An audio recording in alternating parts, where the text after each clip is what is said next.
对面就是咸芦岛吗？对啊，对面咸芦岛。哦，就是隔一条河而已啊。有单车一样是可以上的啊。你看啊，这边就有2家祠堂。刚刚我看到是姓胡的啊，这里一家姓周，是有不少人家啊在这边生活做饭。这边很多人都是来亲子活动的人。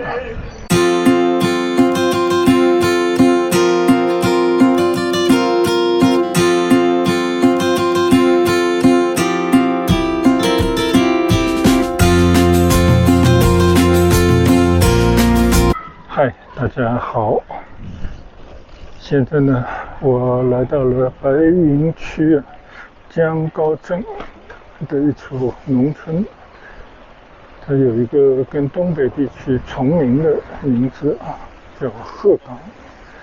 这里是鹤岗村，它外面的一条河叫白泥河啊。这个地方从来没来过，但是附近有一个岛叫咸芦岛，也是一个非常好的骑行的小岛啊，我们曾经来骑行过的。现在呢，我就骑着我的小车，在这个鹤岗村里面随意的走走。这边我看白泥河的水还涨得蛮高的啊，我们过去看一看。哇，今天这个水好像有点溢出来的感觉嘛。瞧瞧，这个水就涨得那么高。对面就是咸芦岛吗？对啊，对面咸芦岛。哦，就是隔一条河而已啊。这里是鹤岗渡口。我听说呢，以前在这边建村以后啊，因为土地不够，都是要到对面那个咸芦岛上去种田啊，所以自古以来呢，这边就有一个渡口，每天都摆渡到那边去种地。那现在就不知道还实不实用了。我们再来这边转转，这里显然是祠堂前面的一块空地，对面有一个胡氏大宗祠，就在我的前面啊。这个祠堂古色古香的，应该保存完好，也很完整。好，我们就到村里随意的去转转吧。对，刚刚还发生了一个插曲啊！我骑上这台车的时候呢，这个后轮突然就变得完全漏完气了，那我就打了一下气，应该是在哪个地方有漏气点。假如完全漏气了，那就只能推着车回到停车场了。哦，这边你看啊，人和这些家禽共生。这里村里的一条小街，我们知道你看鹤岗华新街，这就是已经到了江边了。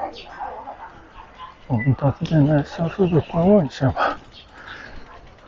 这个就是白泥河，对面呢就是咸芦岛，这景色很不错啊。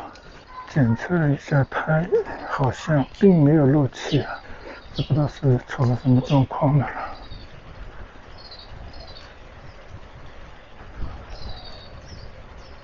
这个小村子啊，看上去非常的平和。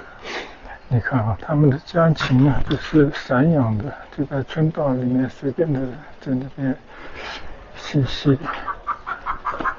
还在叫呢。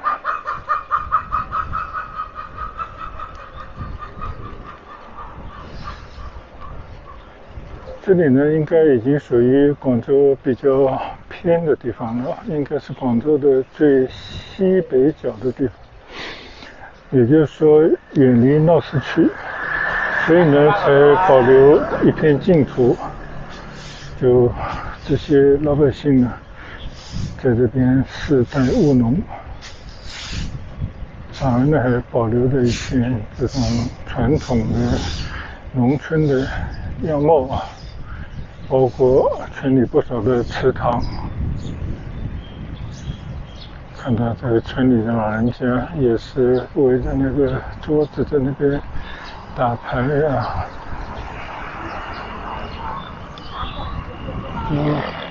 这样的生活反而是常令人羡慕的。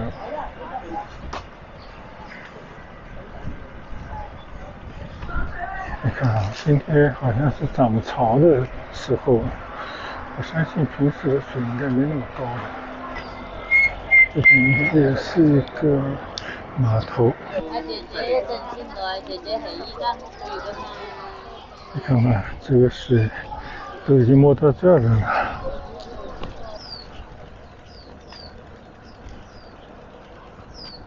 哦，有一艘渡船开过来了。你看左侧这边也有一艘停在江里了。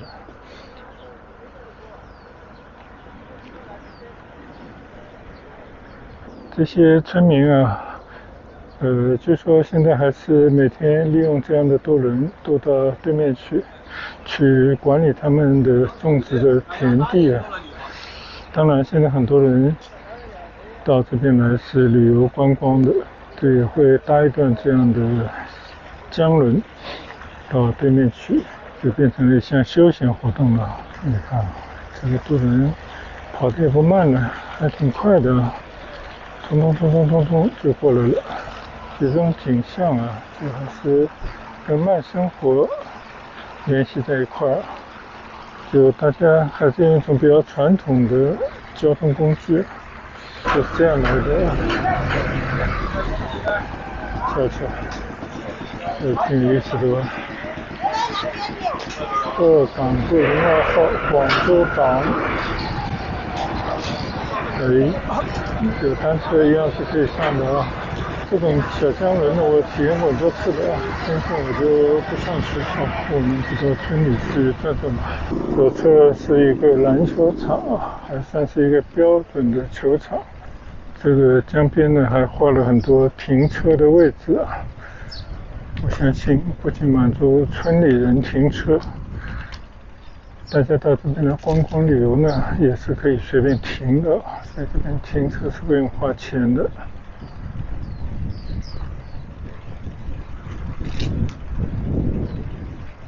这些农民的房子也是参差不齐的，有些真的像豪宅一样，但是也有一些呢看上去就是马马虎虎。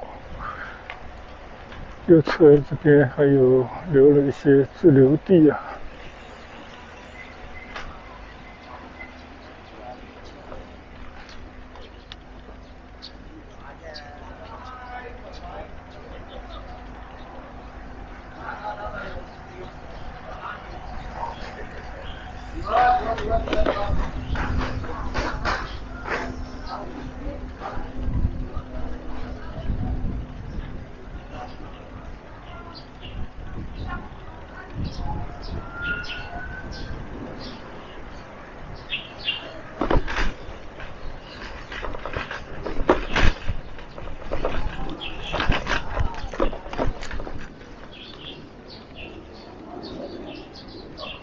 左侧这边呢也是人工开挖的一个水塘，我有看到这个水塘的后面呢应该是有2个祠堂的，不知道这边能不能多过去看一看。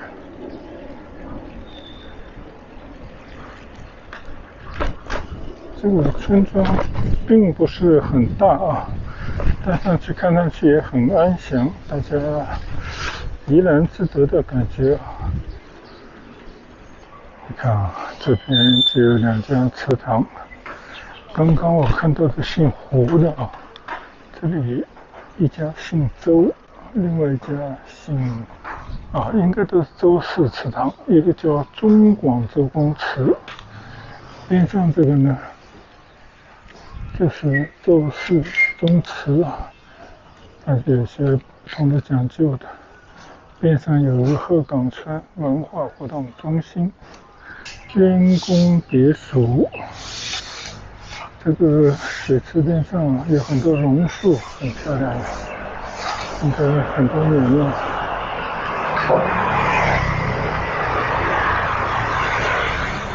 能有机会到这些古的村落里面来走走啊，我觉得很有意义啊。看看能不能找条路到里面去走走呢？这条小巷子应该比较典型啊。你看啊，两边都是民房，有些房子啊，你看用的砖，应该都是以前的那个模样啊。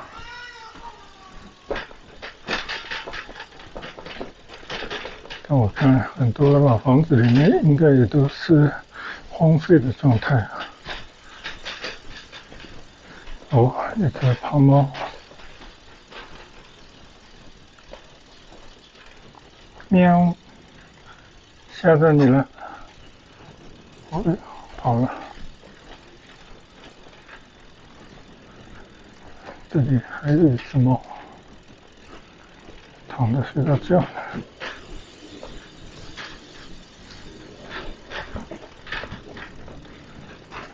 你看啊，我发现很多村庄都这样的。这地方也是一个山坡，大家建在这个山坡上啊，有背山面水，前面是紫泥河，而且他们还挖了一个水塘。哎呦，这个胖猫真的是，我经过它也不起身。这种窄小的村里的小路，你看，这边有自来水，应该还有煤气管道之类的，挺有意思的。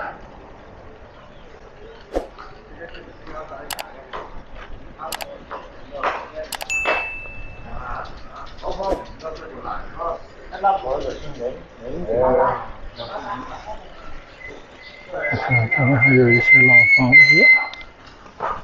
穿进去看一看。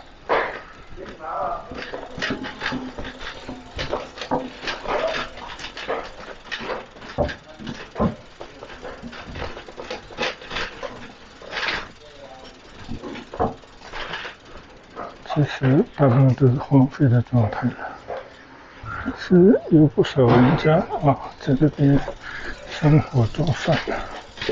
看上面贴着装网线，这边都是有网线盒子的，网线都是可以拉到这里来的。这边的房子呢，就建得很随意啊，没有特别的规制，就大家想怎么盖怎么盖。这里就是我刚刚已经来过的胡氏大宗祠，虽然是一座没有得到什么修复的村庄，但是我看它周围好像已经搞了一些休闲的设施，我们过去看一看。刚刚我一路过来，就有很多人在这边搭帐篷啊。你看啊，这个左侧这边就有一些小朋友玩的设施，大家在这边玩滑滑梯啊，玩的不亦乐乎。这条是鹤岗北街。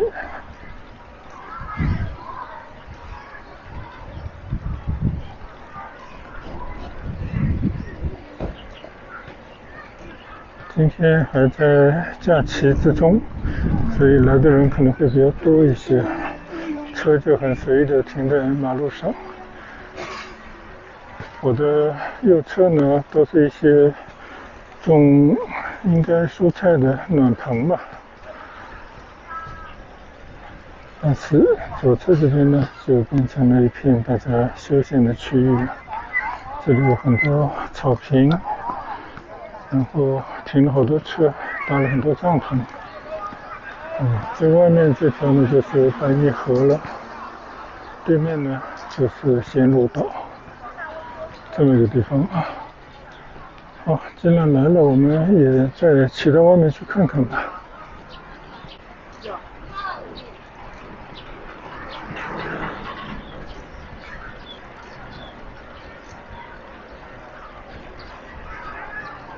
这里有一个白泥河地道的介绍。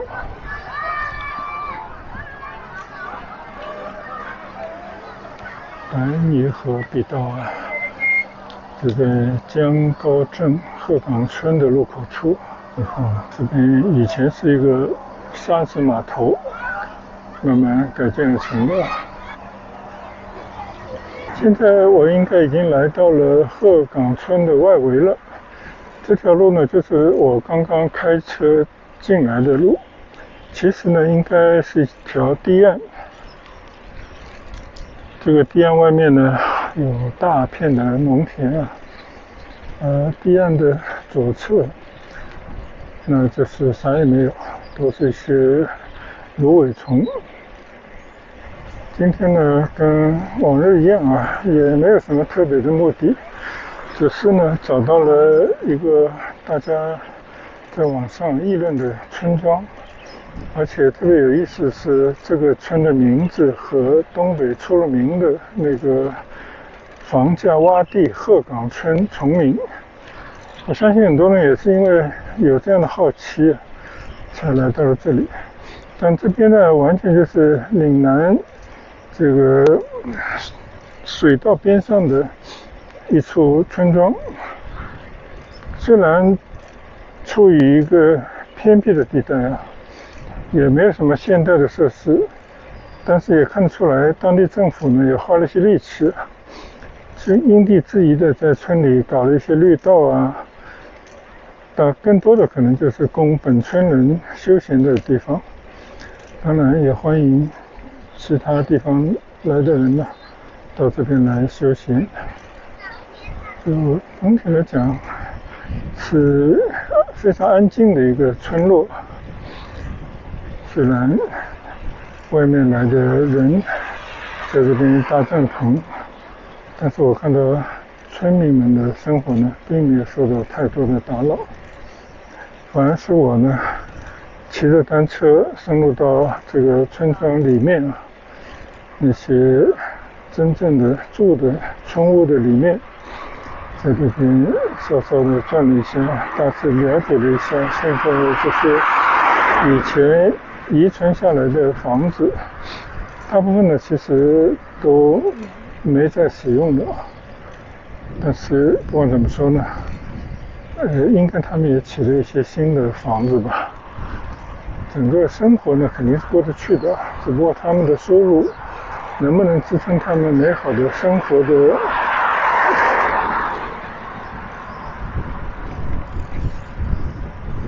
状态啊，那只有他们自己才知道了。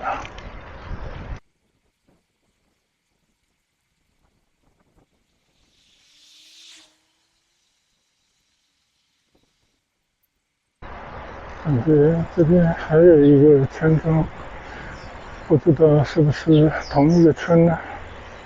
阳山浦村街，应该不是同一座村庄的啊。那我们也只管到下面去看一看啊，这是另外一座村庄，应该也在白泥河边上的啊，看看有没有江边的步道。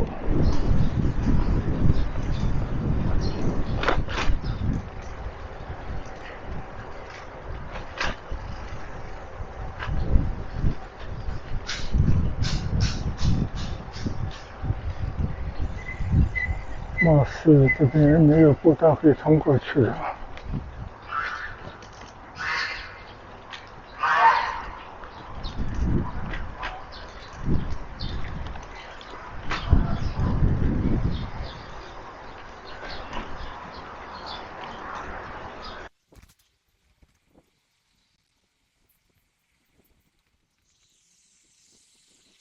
好，现在呢，我再次回到刚刚进村的这条进村的堤岸马路上来骑行。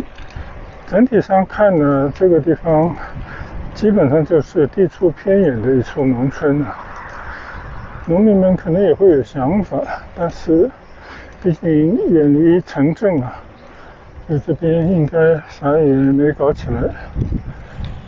我看这个左侧都在挖鱼塘啊，恐怕农民能够想到的呢，就是以种庄稼能挣钱的经济作物或者养殖业，大概也就如此而已了吧。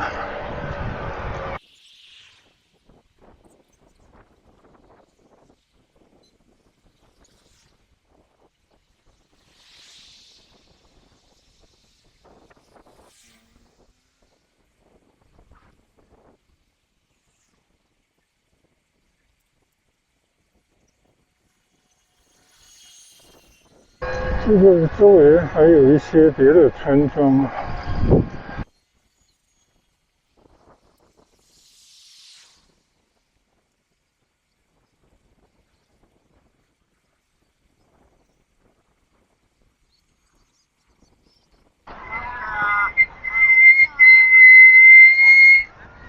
从这边勉强可以通到下面去，我们下去看看吧。面对的呢是一大片的草坪，一个一个的球场啊，小朋友在这边踢足球。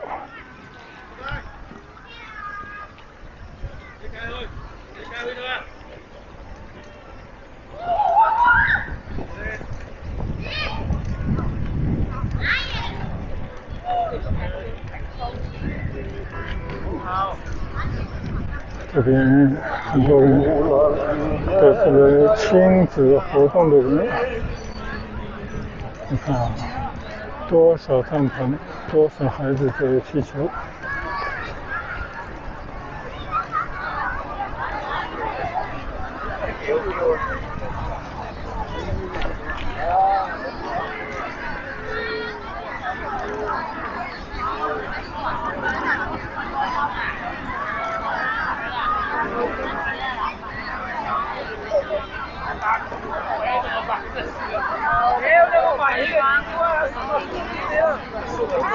这就让我想起了有一回去增城十里画廊那里就有这样的情景，摆了很多摊，也有很多人呢在这边售卖各种各样的吃的东西。这也是邻居啊，来吃东西肯定会把这个草坪搞得个乱七八糟。我需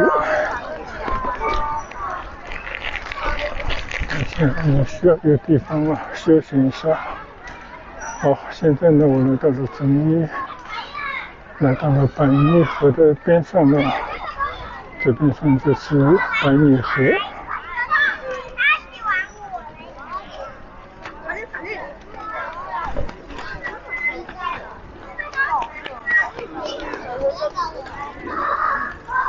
我给你带的，没问题。